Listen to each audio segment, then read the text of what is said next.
Ciao ragazzi, benvenuti dal vostro handyman. Quest'oggi ci occuperemo di un problema di idraulica. Pompa sommersa del pozzo che attacca e stacca rapidamente. A casa dei miei c'è un pozzo con pompa sommersa ed autoclave.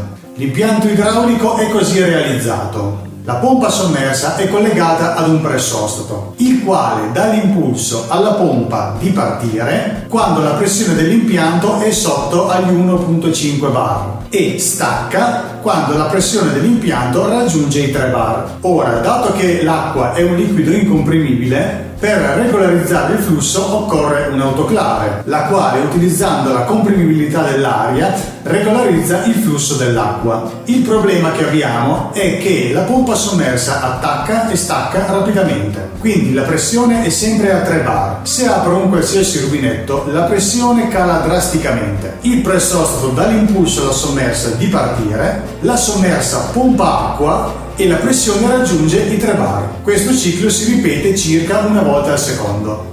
Questo è un problema abbastanza comune negli impianti ad autoclave ed il 99% delle volte è causato da una pressione dell'aria troppo bassa all'interno del nostro autoclave. Tuttavia non è sempre così semplice. Vedrete nel video che cosa è successo. Quindi diamo subito un'occhiata alla lista del materiale. Prendete carta e penna e segnate. Un set di chiavi inglesi e cacciaviti, canapa da idraulico, fondamentale nei raccordi filettati, pasta sigillante. Questa non è obbligatoria, tuttavia la consiglio soprattutto nelle zone delle guarnizioni. Una chiave giratubo.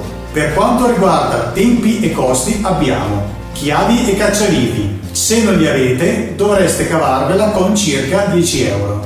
La canapa da idraulico è estremamente economica, circa 2 o 3 euro. Pasta sigillante, qua siamo sotto ai 5 euro. Per quanto riguarda la chiave giratubo invece possiamo andare da 10 a circa 50 euro, dipende ovviamente dalla qualità. Il tutto è stato eseguito in circa 2 ore di lavoro. Questa è un'operazione di livello medio difficile, quindi occorre una buona manualità, specialmente nell'applicazione della canapa e nel montaggio della membrana. È consigliabile farsi aiutare da qualcuno. Quindi non avventuratevi in questa operazione se siete alle prime armi. Se invece avete già una buona dimestichezza con lavoretti di idraulica e una buona manualità, potete provare a cimentarvici. Voglio aggiungere che in questo video ci sarà un featuring incredibile. Mi assisterà l'handyman per eccellenza, ossia mio nonno, il quale, nonostante le disabilità fisiche e gli anni, non rinuncia alle attività di trampellamento casalingo. D'altronde questo è un impianto che fece lui anni fa e non ho potuto fare altro che coinvolgerlo. Quindi bando alle ciance e mettiamoci subito all'opera.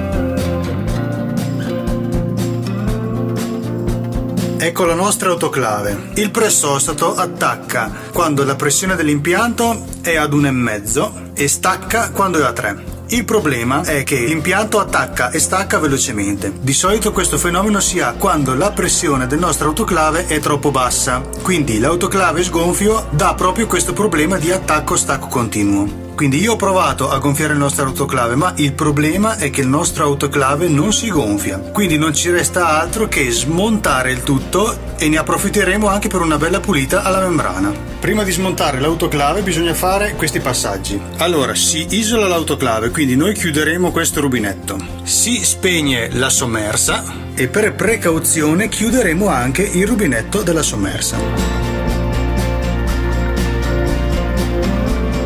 Allora, eccoci qua, abbiamo smontato la nostra autoclave, quindi potete vedere il manometro con il pressostato, il serbatoio dell'autoclave e la nostra membrana, la quale è stata lavata, non presenta alcun tipo di rottura, quindi può essere riutilizzata. E infine qua c'è la parte inferiore, tutti i nostri pezzi, il tirante è stato pulito e sistemato.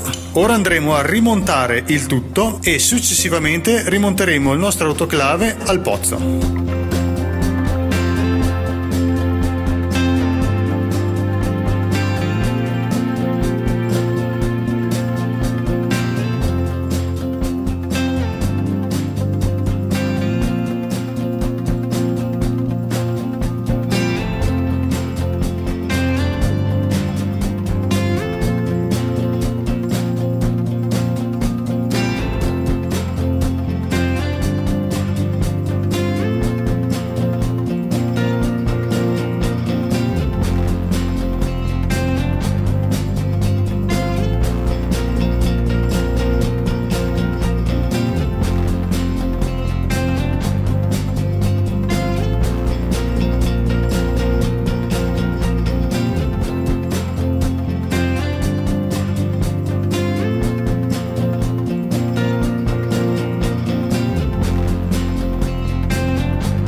Allora, ecco la nostra autoclave che ha ripreso a funzionare. Ora ho aperto un rubinetto in modo da fare calare la pressione. Ora il pressostato ha dato l'impulso alla sommersa di attivarsi, infatti adesso vedete che la pressione sta salendo. Ora vado a chiudere il rubinetto e vedrete che salirà ancora di più. Ora a 3 bar il pressostato staccherà. Staccato.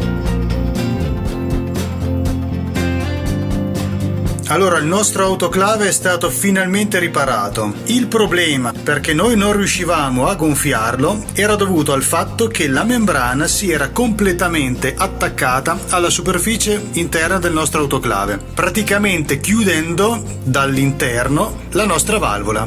Quindi è stato smontato, pulito tutto quanto ed infine rimontato. Abbiamo gonfiato ad una pressione di 1.4 bar circa e abbiamo controllato il funzionamento. Come avete visto precedentemente, il funzionamento è perfetto.